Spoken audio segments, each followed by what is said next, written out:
We're going to start with some very basic catalog photography techniques. Still life is something that I've been working on for over 30 years.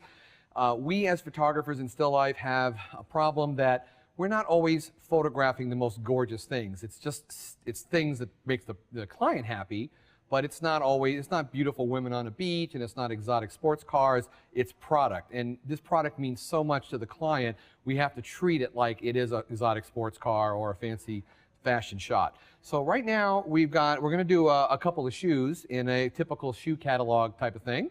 And you can see that I've taken my softbox on top and I've brought this light down. We want to bring the light fairly close. Now, I always want to check to see if the light is going to have any flare. So I will come back to the point of the camera and I'll look from the point of the actual product and look back, and I can see whether or not my lens shade is actually doing what it needs to be doing.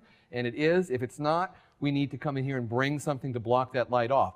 We want to remove as much glare and things like that from the lens. It makes the shot, what I call the D-Max, the black part of the shot, much better if we can do that. In this case, we are backlighting. I'm going to go ahead and turn off this light right here for a second, and we can see that we're using the top box to bring the light. It's all about creating shape. We're going to bring the light from back to front. We're trying to make a highlight across the shoe, but at the same time we're holding the white detail, but we have to make sure we have enough light in there to bring out the black detail as well.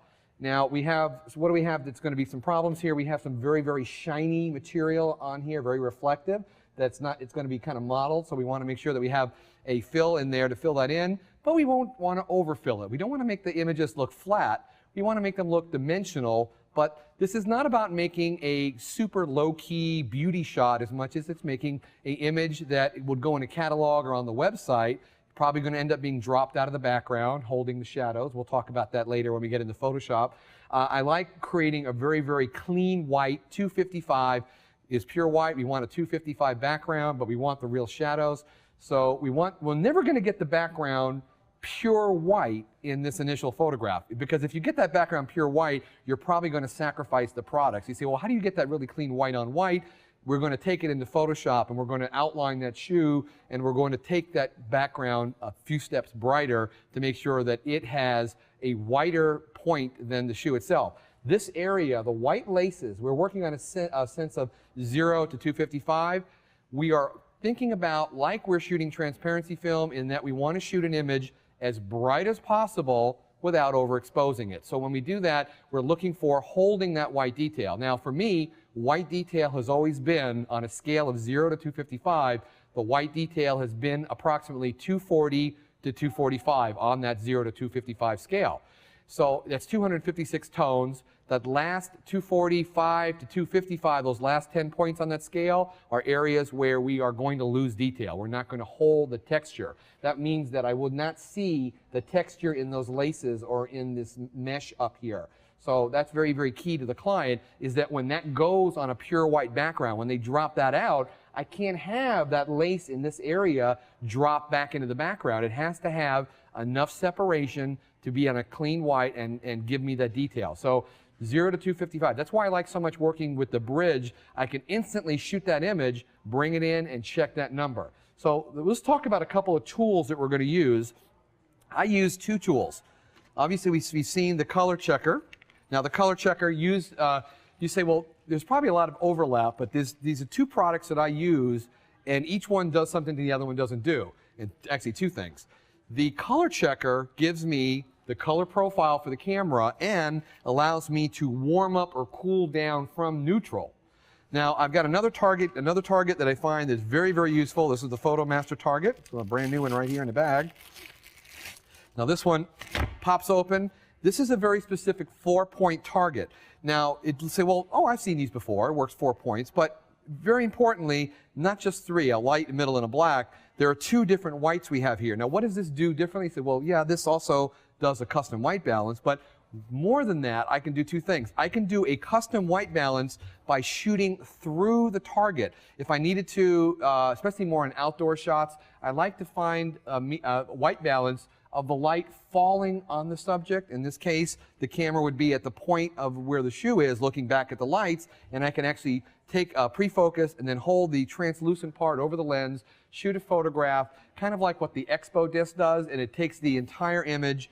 It gives me a nice clean white, and I can use that for my custom white balance. But the most important thing, which I love about this particular target, is that when I shoot this properly, and I put I basically zoom in or put a selection around the 4 targets, I get a 4-point histogram. So what we're looking for is 4 spikes on that histogram. Specifically, I'm looking for a difference between these 2 whites. I've got a white that runs around 218 on that scale of 0 to 255.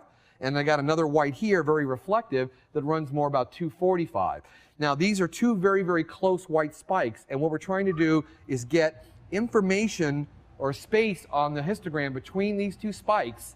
And when you create that space, you have proper highlight contrast. That is what digital capture is about, whether it's in the studio or on location. It's about proper highlight control and controlling the higher end numbers. A file is as bright as possible without overexposing, so that's great for this particular patch, but we want to make sure that there is good separation down the ramp of highlights. So if I shot this and these 2 whites became the same white, it means that my highlights are plugged up. So I tend to use this one for warming, so I may use sometimes both of them, but this one is really important for me in the studio. Now, you see that I have a background light. Let's go ahead and just we will take the reference shot at the very end with this, but for right now, let's go ahead and get a shot on the screen. I'm going ahead and set up here. We're set up with the 1DS Mark III. I've got the 1.4 teleconverter on this camera.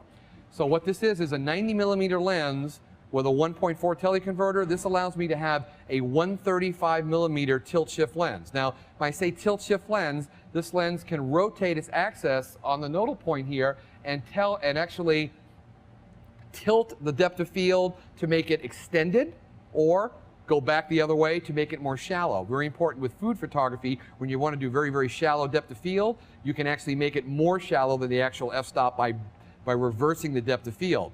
So in this case, we want to create more depth of field. We want an image like this needs to be absolutely as sharp as possible. So let's go ahead and see. I'm going to focus and make sure we're pretty much set up. I'm happy with no fill card, just the one light. And we'll take a photograph and we're going to bring it. It'll come right into the bridge. We're monitoring it right inside the bridge here. And here's our image. Our first image looks dark. So let's go ahead and take a meter reading. We didn't actually take a meter reading, so we should do that too. I've got a Sekonic light meter here. I will come around over here, get my cable release. I'm going to place my meter into the shot. I'm facing the dome back toward the camera. Okay, so I got my dome fully extended out. I'm clear the meter and fire it. I'm 1/25 at 100 ISO. It's telling me a basic exposure of 16.5. Now, if we relate this to film, in the days of film, we would take a meter reading and it would give us a number. We'd have to take in our bellows factor of the view camera, whatever extraneous factors in, but we would always shoot a Polaroid. Now, this got us to the Polaroid. The Polaroid was the truth. If this said 16.5, but the Polaroid said I should really be f11, would I trust a meter or trust a Polaroid? I would always trust a Polaroid. The Polaroid tells the truth. The meter gets us pretty much in the ballpark. And it can be very calibrated, very accurate, but it's a meter. Now, the same thing with digital is this meter gets me in the ballpark, but I'm going to use the histogram to look at the image. The histogram tells me the truth and reading the numbers. That's why it's so important to be tethered to the computer in the studio. Now, I know if you're a wedding and portrait photographer, you're not going to be running around in the field with a laptop connected to your hip. But in any situation where you are set up for a period of time and in one space, even if like my wife, who's a portrait event photographer, if she would shoot a prom setup, she could literally have a laptop set up and shoot into the camera because she's set up on one specific portrait setting over and over again. Same thing now, but in the tabletop in the studio, I definitely want to be connected either to the laptop or I could have a rolling cart with bigger monitors. In this case, we're working with a laptop. So I've got a meter here at 16.5. I want to just go ahead and take a look, and we're going to take another meter reading later. We can see that it's a little darker. I'm going to go ahead and open up the camera from F22, We'll try 11. Hit a shot here. I can fire the camera from the cable release, from the camera body, or I can shoot it right from the button on the camera, which makes it nice. This is software that just comes with your Canon cameras. You don't have to pay extra for that. There we go. Now I'm a little bit, now I can see that I'm a little bit hot. I wanted to be a little hot just to show you what's going on. You can see the numbers, even just visually saying right off the bat it's a little hot. So let's go back down. I think we weren't looking at the right number here, so right image. Let's go to, let's go to F14. We'll take a new image, comes in, and this will be our new image. A little better. We can say, now we don't have any fill light, we don't have the extra side light on yet, we're just looking this as a simple image. I can take this image right here from the bridge and I can bring that directly in without having Photoshop open. I'm going to open that up right in the bridge. The computer will run much better if Photoshop stays closed down at this point and you're just using the Adobe Camera Raw engine that's located in the bridge. I've actually sort of time checked things, and I feel that when you're shooting live, if you keep Photoshop closed off and just work in the bridge, everything seems to happen just a little bit faster, because in Photoshop you've got all the plugins, it's sucking up a lot of RAM. So I can tell right off the bat by holding my cursor here, I can see that I'm still reading. The background is in 216, so I know I'm not 255, but down here on the white areas of that shoe, I'm reading 221, 220, which means I've got plenty of detail in there. And when we add that second light, it's going to get even a little bit brighter. So that's a good starting point. Now, I'm going to close that off. Because I have the tilt shift lens and I'm working tethered through the computer inside the camera software here, I can use my remote live shooting. So I can bring what's going to use is the video part. I can bring that image in. I can actually adjust and change my white balance to something like tungsten because it's using the modeling lights there. And it's giving me a pretty clean image. The reason why I'm going to bring that up is I can see, I'm going to come around this side here for a second. I can see as I focus the lens, I can literally see on the screen what's going on right here on my screen. Now, the tilt shift lens allows us to change the depth of field by turning the tilt, or I should say swing, in this case, the swing of the camera to go in the direction of the shoe. The shoe is going back away from us, so we're going to take this lens and we're going to swing it away again, and you literally can see in the camera as I swing it away, you don't even need a lot. You can see how if I wanted to make the depth of field very shallow, I've done the opposite swing. I've swung away from the direction. You can see how, wow, the toe is sharp and the shoe instantly falls out of focus. If I swing it in the direction of the shoe, this direction, and refocus, I can pretty much wide open. At some point, I should be able to get most of that shoe pretty sharp. So it's falling off a little bit in the background. And I have the ability to do a rise or fall if I need to. In this case, I have just a slight swing into the direction of the shoe. That's going to work. Now, of course, we're looking at it wide open. And with wide open, we have still a very little depth of field. When we stop down to F16 or F22, that'll bring all the depth of field in. The client needs a very clean, sharp image. We can always add selective focus stuff a little later to make it a little more, artsy, or bring something out. We can use all kinds of techniques to blur that later. Now we're going to go ahead and add our second light. I'll turn on the second light. Now what this did right off the bat, if I turn off the actual modeling light of the top, we're going to come around the back for a second and just turn off our modeling light and just see what that does for us here. We can see how this particular light,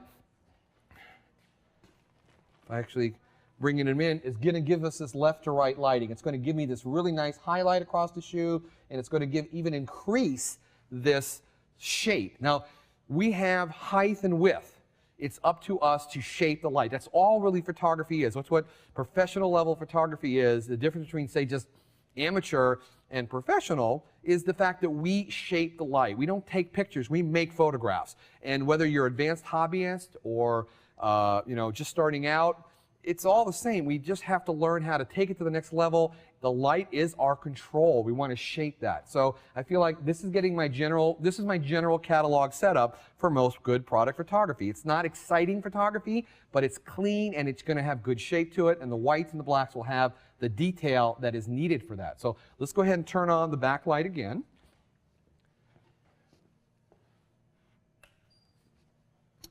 And we'll bring in our fill card. Now, we should be able to see the difference on the screen as we're working.